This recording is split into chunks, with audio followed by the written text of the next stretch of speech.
মৌলভীবাজার জেলার রাজনগর উপজেলায় কাওয়াদিঘি হাওরের বুকে জলের গ্রাম অন্তেহরি যেন প্রকৃতির নিজ হাতে আঁকা এক জীবন্ত জল রঙের ছবি। শহর থেকে মাত্র ১২ কিলোমিটার দূরত্বে এর অবস্থান। শতবর্ষী গ্রামটি হাওরের কোল ঘেঁষে নৈসর্গিক রূপ নিয়ে আকর্ষণ করছে পর্যটকদের। অন্তেহরিতে এসে যেটা আমি ফিল করি যে এখানে আসলে প্রকৃতির এমন একটা সৌন্দর্য দেখা যায় যেটা আসলে আমরা শহরের মানুষ কখনোই দেখতে পারি না। কারণ পানির সাথে আকাশের একটা এত সুন্দর একটা সম্পর্ক। এখানে আকাশের বিভিন্ন বর্ণিল রং দেখা যায়, বিভিন্ন শেপের মেঘ দেখা যায়। এগুলো আসলে অভূতপূর্ণ, যেগুলো আমরা আসলে ভাষায় প্রকাশ করার মতো না। আমাদের ক্যামেরায় হয়তো এগুলো উঠে আসবে না। কিন্তু বাস্তবে যখন আসলে দেখব তখন আসলে অনেক সুন্দর একটা ফিলিংস আসে এখানে।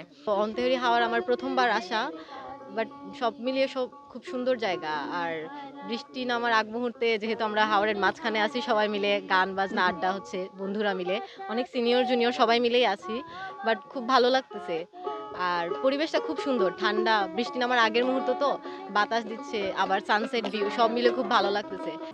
বছরের অর্ধেক সময় পানির উপর ভেসে থাকে এই গ্রামটি। পুরো বর্ষা গ্রামকে জড়িয়ে থাকে কাওয়াদিঘি হাওরের জল। গ্রামের প্রতিটি বাড়ি জলের বুকে ভেসে থাকা ছোট্ট ছোট্ট দ্বীপের মতো। বেশিরভাগ বাড়ি ঘিরে আছে জল নিসর্গে বেড়ে ওঠা হিজল, তমাল ও করচের বন। এটারে একটা পর্যটন কেন্দ্র তৈরি করলে এখানে যারা স্থানীয় মানে বাসীরা আছেন তারা উপকৃত হইবা, তারা একটা কর্মক্ষেত্র সৃষ্টি হইতে পারে। পাশাপাশি এইটা পর্যটন কেন্দ্র যদি বানানি হয় বা যারা পর্যটক হল দেখা তারা আসলে খেয়াল রাখা উচিত আমরা পরিবেশ রক্ষার লাগে এখানে যাতে কোনো প্লাস্টিক বা আমরা বিভিন্ন ধরনের খাবার দাবার নিয়ে আই একটা হাওর ভ্রমণে আইলে। তো এক্ষেত্রে আমরা যাতে হাওরটা নষ্ট না করি, তারে সুন্দরভাবে যাতে এরকম যেরকম সুন্দর আছে এরকম সুন্দর রাখি, এটাই সবার কাছে একটা অনুরোধ রইব আর কি। আর মৌসুমে আসলে হাওরের অঞ্চলগুলোতে পানিতে অনেক ভরপুর থাকে, তো সেখানে ঘুরতে অনেক ভালো লাগে। অনেকেই নৌকা নিয়ে আসেন ঘুরতে। তারপর হাওরের মাঝখানে যে এইসব মাঝে মাঝে অনেকগুলো যেগুলো গাছগুলো আর কি পানিতে থাকে, পানিতে বেড়ে ওঠে, সেই গাছগুলো থাকে, দেখতে মাঝে মাঝে অনেক ভালো লাগে। আমরা ঘুরতে এসেছি, অনেক ভালো লাগছে। একই সঙ্গে মুগ্ধতা ছড়াচ্ছে শাপলা শালুক ও নানা প্রজাতির জলজ উদ্ভিদ। বকের ঝাঁক, পানকৌড়ির ওড়াউড়ি ও হরেক রকমের দেশীয় পাখির কলকাকুলিতে মুখরিত থাকে পানির উপর ভাসমান এই গ্রাম। কোমর ও গলা অবধি পানিতে ডোবা করজ গাছের ঢেউ খেলানো ডালপালা গ্রামকে যেন মমতায় আগলে রেখেছে। এটা আসলে জলের গ্রাম অন্তেহরি নামে পরিচিত, কিন্তু অন্যান্য সময় এখানে ধান ক্ষেত হয়, কিন্তু এই সিজনে আসলে এই ভিউটা পাওয়া যায়, অন্যান্য সময় এটা পাওয়া যায় না। তো আমরা আসলে গানের টিম আসছিলাম, এখানে আমরা অনেক এনজয় করছি, এই জায়গাটা আসলে এক্সপ্লোর করছি। অনেকে আছেন যে এখানে প্রথম এসেছেন, তো তারা আসলে এই বিষয়টা খুবই পজিটিভভাবে দেখছেন। অন্তেহরি জলের গ্রামে চলে আসলাম, অসাধারণ লাগছে দেখতে, খুবই ভালো লাগছে। প্রায়ই আসি, গান বাজনা করি, নৌকায় বসে আনন্দ করি, বন্ধুবান্ধব মিলে উল্লাস করি।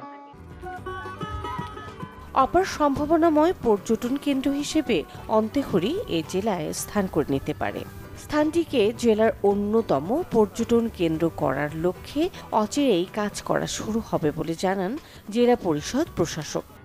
আমি মনে করি যদি এখানে পর্যটন হিসাবে গড়ে তোলা যায়, সরকারের ব্যবস্থাপনা হোক বা আমাদের যারা বিত্তমান মানুষ আছেন তারাও তাদের অবস্থান থেকে সেখানে তারা পর্যটন হিসাবে গড়ে তুলতে পারবে। সেখান থেকে একদিকে যে তারাও লাভবান হবে, পাশাপাশি পর্যটক যারা আসবেন তাদেরকেও ভালো আনন্দ পাবেন। কারণ একটা সুন্দর জায়গা, যদিও আমাদের শহর থেকে একটু বাইরে, কিন্তু এটাতে প্রাকৃতিক যে অবস্থান, আমরা যেটা ন্যাচারাল সেটা এখান থেকে পাওয়ার সুযোগ আছে, যেটা শহরে নেই, শহরের আশপাশে নেই।